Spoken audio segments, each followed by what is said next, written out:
오늘 말씀 보겠습니다. 오늘 말씀은 로마서 5장 1절에서 2절인데 메시지 성경 제가 적어놨거든요. 메시지 성경으로 같이 읽도록 하겠습니다. 같이 읽겠습니다. 시작.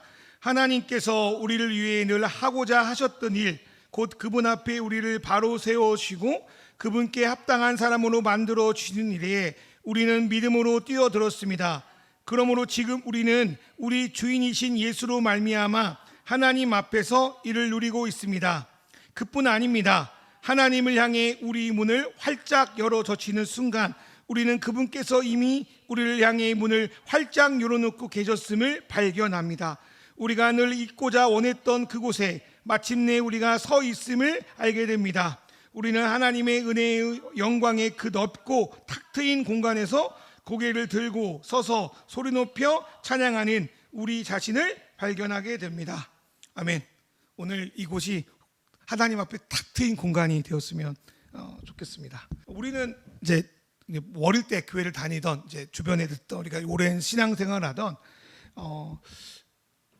우리는 신앙을 예수님의 사랑, 은혜를 내가 체험하고 맛보고 깨닫고 그에 대한 어떤 반응으로서 회개를 시작하는 경우보다는 우리가 이제 뭔가 이렇게 문제가 있구나, 우리가 좀 형편없구나, 우리에게 부족한 결핍이 있구나, 그러니까 회개라는 어떤 수단을 통해서 더 나아가서 어떤 그 노력을 통해서 뭔가를 해야만 예수님의 용서와 사랑을 받을 수 있다고 생각하는 경우가 많습니다. 그래서 은연중에 우리가 값없이 주님께 은혜를 받았다, 구원을 받았다 하지만 우리가 하는 어떤 회개의 행위, 깨닫는 행위, 이거를 어떤 나의 노력으로 생각할 때가 있어요. 은연중에 이러한 방식으로 우리가 이제 교회에 들어와서 신앙을 입문하면 자칫 그 이후의 신앙생활도 그러한 형태로 받아들이고 이해하는 경우가 생깁니다.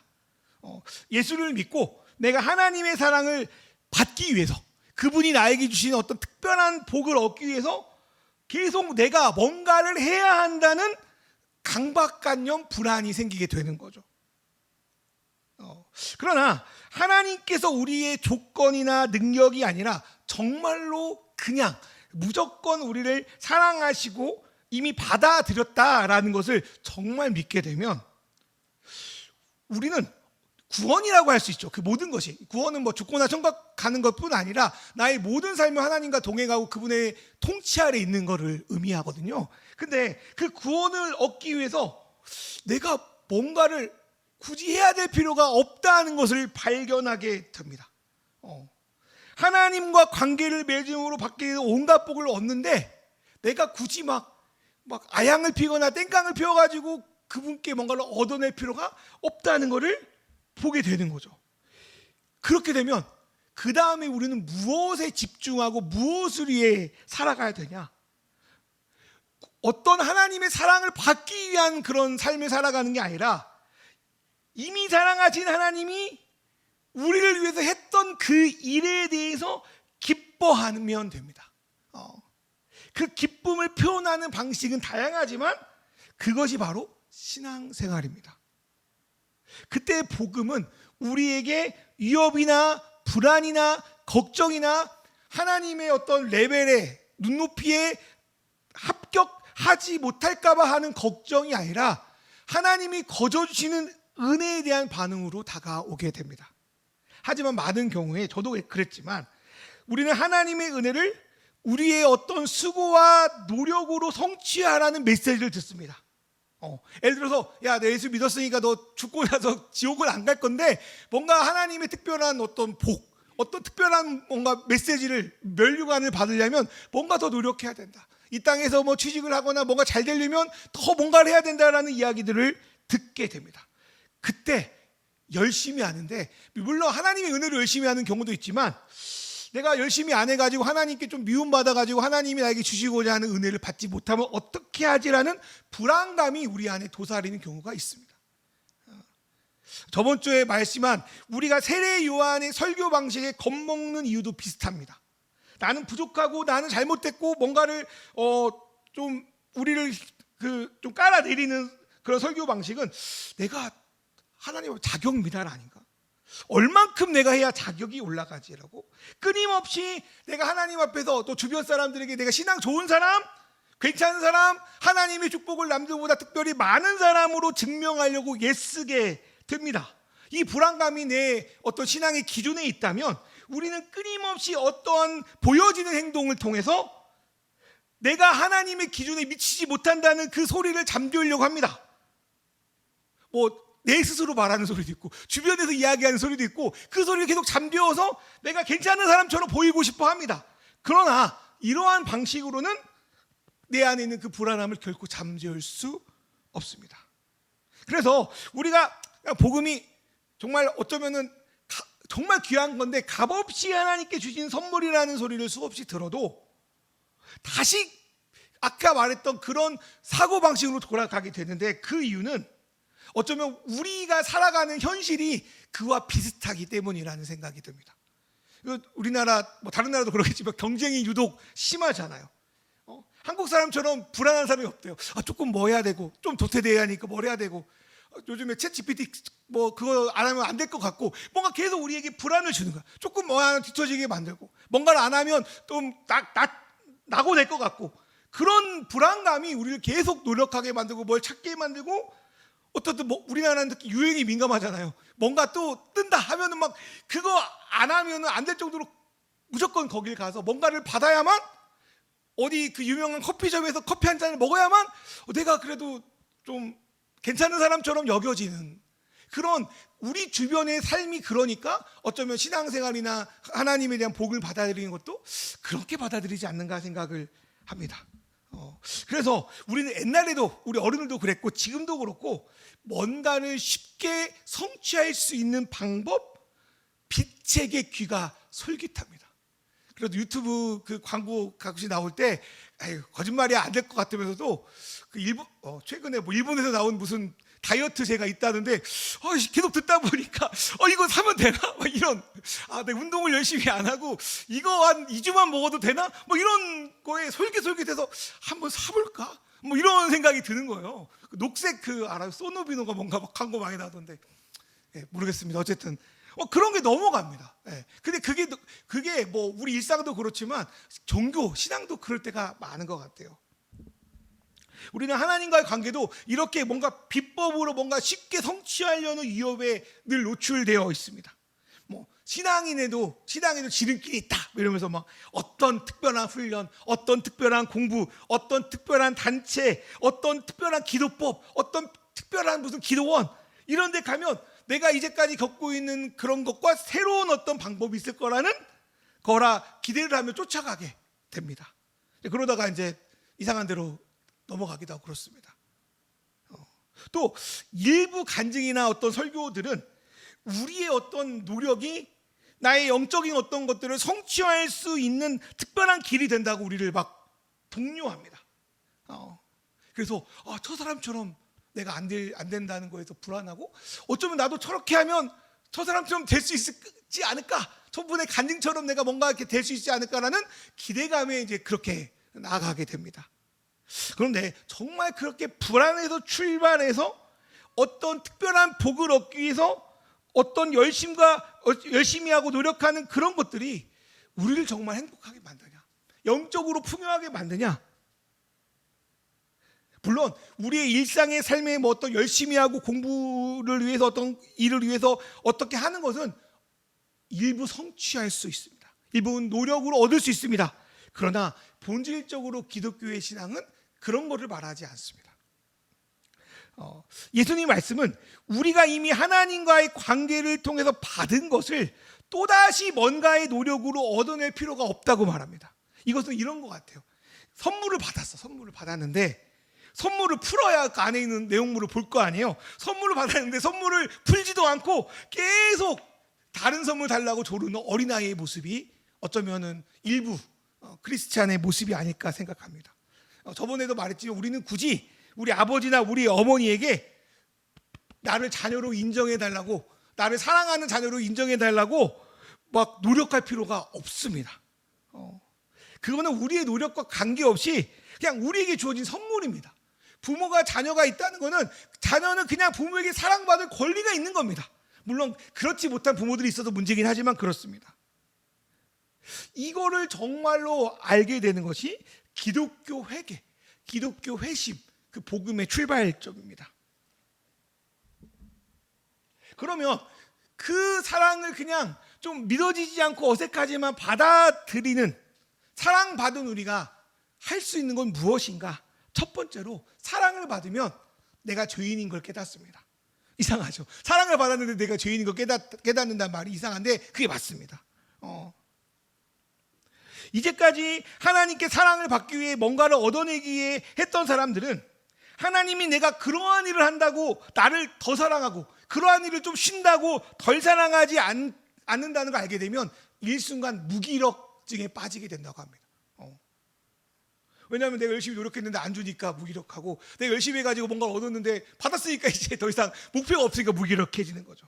그러나 그분의 은혜와 사랑을 계속 내가 누리게 되면, 그 있잖아요, 땅에 햇빛을 쪼개 될 때 땅속에 있는 씨앗이 발아하는 것처럼 하나님의 사랑을 계속적으로 내가 받을 때 내 안에 전혀 새로운 방식의 행동이 나오게 됩니다. 첫 번째로 하나님의 사랑이 그처럼 무한적이고 변함없고 크다는 사실을 받아들이게 되면 그에 비해서 우리의 사랑이 얼마나 변덕쟁이인가, 얼마나 가변적인가, 얼마나 나약한지를 보게 됩니다. 이것은 예화를 하나 들렸는데 정말 그 맛있는 거를 먹을 때의 감정과 비슷합니다. 뭐 다른 거 마찬가지인데, 예를 들어서 유치한데 이전까지 내가 슈퍼에 사 먹는 그 월드콘 아이스크림을 세상에서 가장 맛있는 아이스크림을 알고 있었던 거예요. 그것이 아이스크림이라고, 그게 나의 포뮬러 된 아이스크림이었던 거지. 그런데 언젠가 유명한 아이스크림 집에 가가지고 정말 그 갓 나온 아이스크림을 먹은 거예요.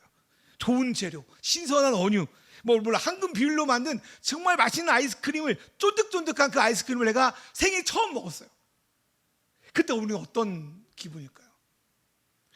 우리가 이전까지 맛보지 못했던 새로운 아이스크림의 맛에 눈뜨게 될 겁니다. 와, 이게 아이스크림이야? 이렇게 맛있는 게 있다고? 그러면 생각하는 게 뭔지 알아요? 그동안 내가 먹었던 건 뭐지? 내가 아이스크림이라고 먹었던 건 뭘까?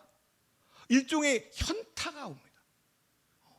내가 이제까지 이것이 맞구나, 이것이 아이스크림이구나, 이것이 무슨 뭐 짬뽕이구나, 이것이 뭐 커피구나라고 했는데 그게 기준이었는데, 새로운 뭔가를 만나게 되면 이게 진짜 아이스크림이라고? 이게 진짜 커피라고?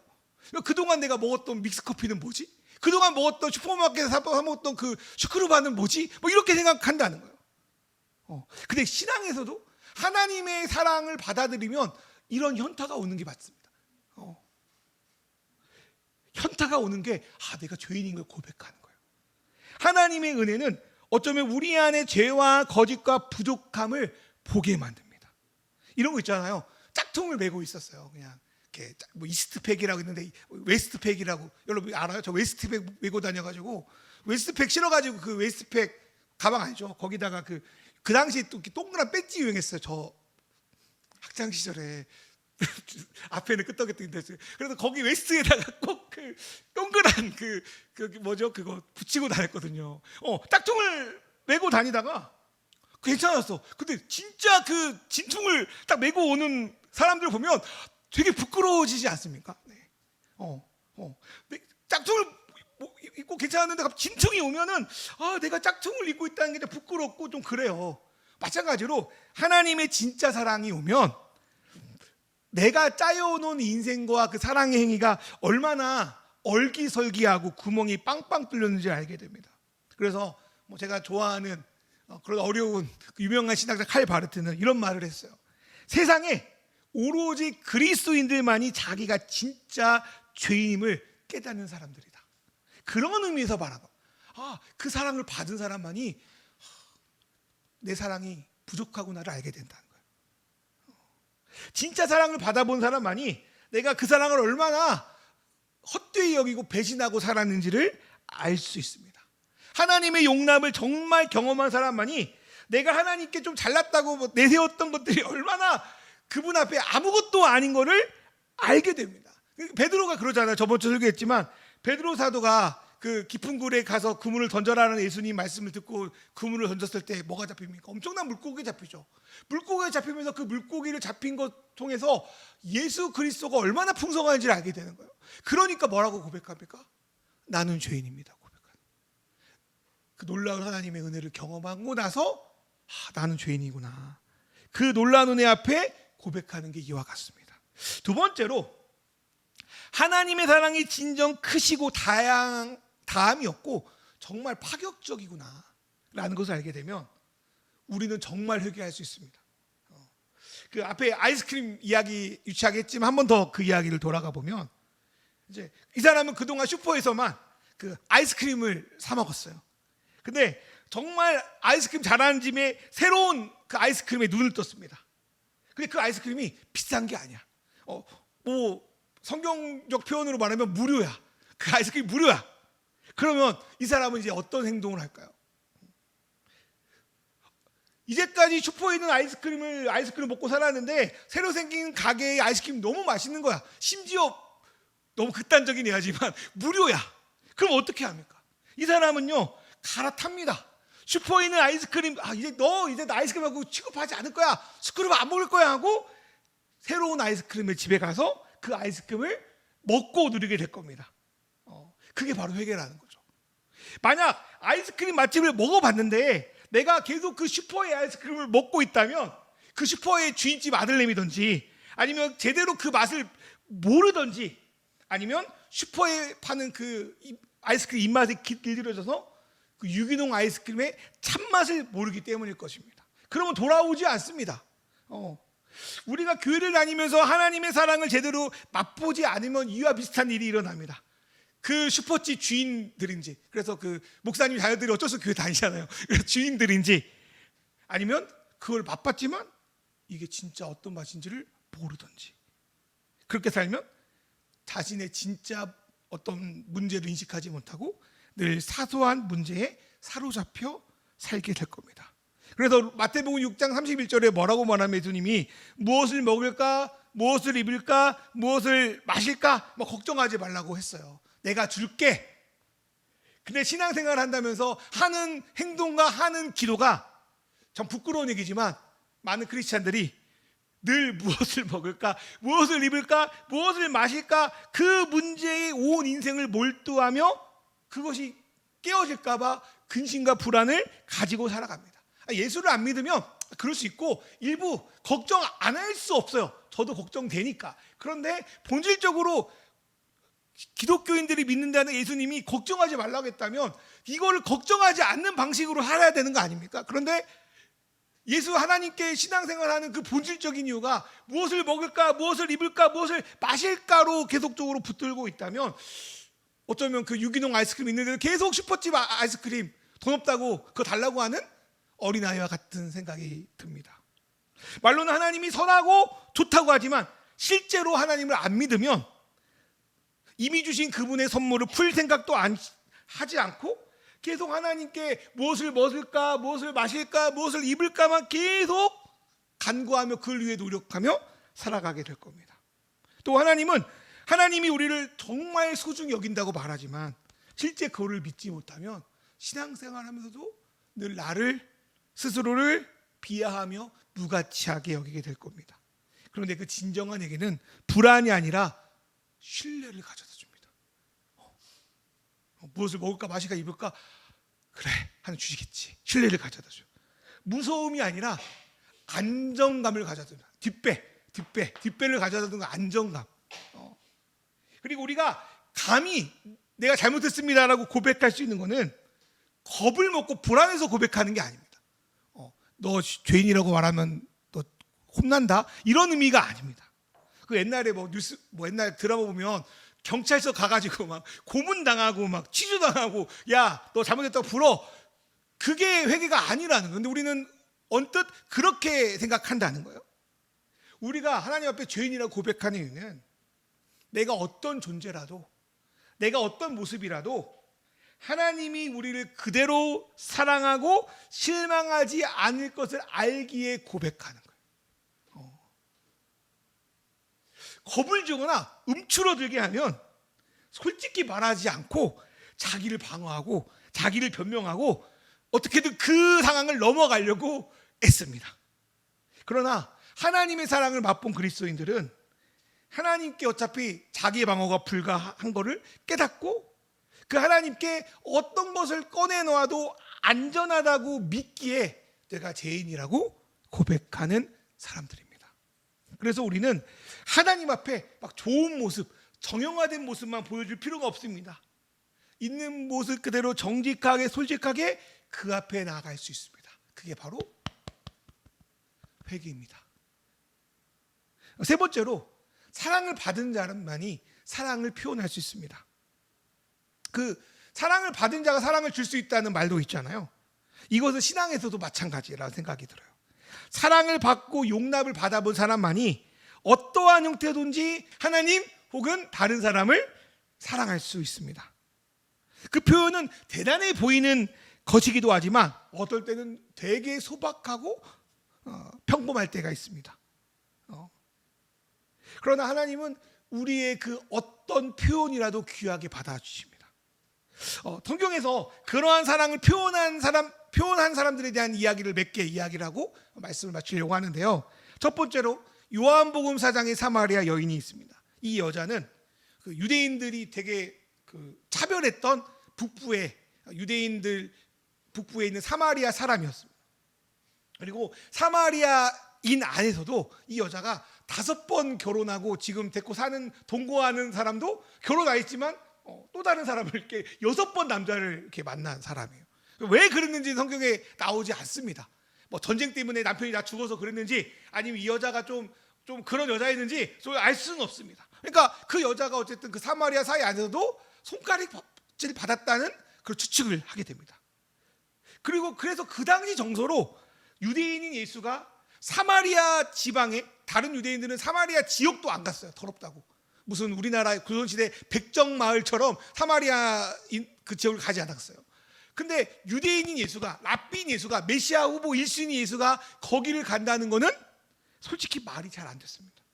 그런데 예수가 사마리아에 들어가서 사마리아인 수가성에 그 사람들 중에서 가장 손가락질 받는 여인에게 찾아갔는데 그 여인과 인격적인 대화를 나눕니다. 그 여자에게 정죄하지 않습니다. 예수님이 그러거든요. 너 남편이 있냐? 그랬더니 여자가 남편 없는데요? 그랬더니 남편이 없다는 말이 맞구나. 너 이전에 5명 남편이 있었지만 지금 다 이혼하고 지금 데리고 사는 애도 결혼 안 했으니까 맞네. 막 그렇게 예수님이 되게 크게 먹이십니다. 그때 얼마나 그 사마리아 여인이 놀랐을까 생각이 들어요. 근데 예수님이 그 일에 대해서 정죄하지 않으시고 계속 대하십니다. 예수님이 그녀를 받아주었다는 걸 어디서 알 수 있냐면 그거는 예수님이 그녀에게 예배에 대한 이야기를 하고 예배를 허용한 것을 통해서 알 수 있습니다. 예배는 하나님과 우리가 릴레이션십을 갖는 거예요. 근데 둘 사이에 문제가 있으면 예배가 안 되는 거예요. 여러분 남편과 아내가 싸우면 며칠 동안 대화 안 합니다. 그거는 예배가 안 되는 거예요. 다시 한번 이야기를 시작하고 관계를 맺으면 그게 예배인 거예요. 부부 사이 예배인 거예요. 하나님 사이도 그래요. 그런데 예수님은 남편이 5명이 있었고 이혼했고 지금 데리고 사는 애도 남편이 아니지만 남자인데 그런 여인에게 예배를 허용한다고 말씀하시는 성경을 보면 그렇습니다. 예수님은 너 같은 여자라도 하나님께 영과 진리로 예배할 수 있다고 말하고 그 예배를 선물로 주기 위해서 자신이 찾아왔다고 말합니다. 예수님이 그 여인에게 야, 너 하나님께 다시 예배 드리려면 관계 맺으려면 다른 말로 구원을 얻으려면 이런저런 조건이 있다고 말하지 않습니다. 야, 5명 남자랑 결혼했던 거 회개하고 뭐 얼마 헌금하고 지금 남자랑 헤어지고 막 이런 조건을 내밀지 않아요. 그런 너도 예배할 수 있어. 그런 너도 하나님과 관계 맺을 수 있어라고 복음을 전하십니다. 예배를 허용한 자체가 그녀에게 뭐라고 들렸을까요? 너의 죄를 용서한다고 들렸죠. 너의 죄를 용서한다. 관계없어. 너도 예배할 수 있어. 그때 그녀의 반응은 뭐였냐면 자기가 하루하루 먹고 살려고 물동이를 갖고 우물을 뜨러 오거든요. 이 여자가. 근데 이 여자가 이제 좀 아마 부끄러우니까 보통 유대인들은 아침이나 이제 밤에 이제 일을 했거든요. 낮에는 일 안 하거든요. 지금 사우디아라비아 그런 데 가는 낮에 일 안 하더라고요. 낮에 죽어요. 그러니까 유대인들도 그랬던 거죠. 그 정도까지는 아니겠죠. 근데 이 여자는 아무도 안 다니는 그 뜨거운 그 정오에 물들어 오거든요. 그러니까 여자가 다른 사람 얼굴 보기 싫은 거야. 그래도 어떻게 먹고 살아야 될 거 아니야. 그래가지고 우물을 물로 들어왔는데 그 물동이를 던지고 동네 사람들이 들어가서 예수를 전하는 거예요. 이 여자에게 표현은 자기가 하루하루 먹고 사는 물동이를 버리는 거였습니다. 그 작은 표현을 예수님이 받으셨다는 거예요. 두 번째 예화로 누가복음 7장에 나오는 향유를 그 비싼 기름을 부은 여인을 들 수 있습니다. 그녀가 향유를 예수님께 부은 이유는 저 비참하고 저 힘들고 저 어렵고 그래서 주님께 그 비싼 향유를 드리면 그분이 나의 죄를 용서해 주시겠지 뭐 이런 기대에서 부은 게 아닙니다. 성경을 잘 읽어보면 그 여인이 향유를 부은 거는 예수님께 받은 사랑이 너무 감격적이어서 붓습니다. 그래서 예수님은 누가복음 7장 47절에 뭐라고 말하냐면 이 여인에게 야 내가 너에게 향유를 부었으니 너의 죄를 용서한다 그게 아니라 이미 너의 죄를 용서했다고 선포하십니다. 그 여인은 굳이 향유를 안 부어도 되는데 예수님께 받은 사랑에 자기 갖고는 표현으로 향유를 붓습니다. 그래서 예수님께 구원받고 나서의 신앙생활은 내가 뭔가를 얻으려고 하는 것이 아니라 주님께 받은 사랑을 내 삶의 다양한 영역 가운데 표현하는 것이라고 할 수 있습니다. 그리고 오늘 우리가 드려진 예배가 그 표현 방식 중에 하나가 됐으면 좋겠습니다. 예배가 의무가 아니라 예수님께 그 사랑을 표현하는 여러분의 다양한 방식으로 드려졌으면 좋겠습니다. 마무리를 하려고 하는데요. 사랑은 기억할 때 설 수 있습니다. 그 덴마크의 기독교 철학자라는 키에르케고르라는 사람이 있습니다. 이 사람은 뭐 일반적인 철학에도 유명한 사람인데 이런 사람이 이런 비슷한 말을 했어요.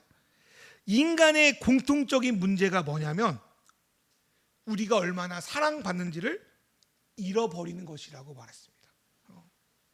우리 인간이 가장 큰 문제는 우리가 뭔가를 하거나 뭔가를 하지 않는 것, 뭔가를 느끼거나 느끼지 않는 것, 뭔가를 믿거나 믿지 않는 것이 아니라 우리 가장 큰 문제는 우리가 받은 사랑이 얼마나 큰지를 망각하기 때문입니다. 이거는 사랑과의 관계도 비슷하고요. 하나님과의 관계도 마찬가지입니다. 사랑과의 관계가 깨진 이유는 그 관계 속에서 서로 얼마나 사랑하고 사랑을 받았는지를 까먹기 때문입니다.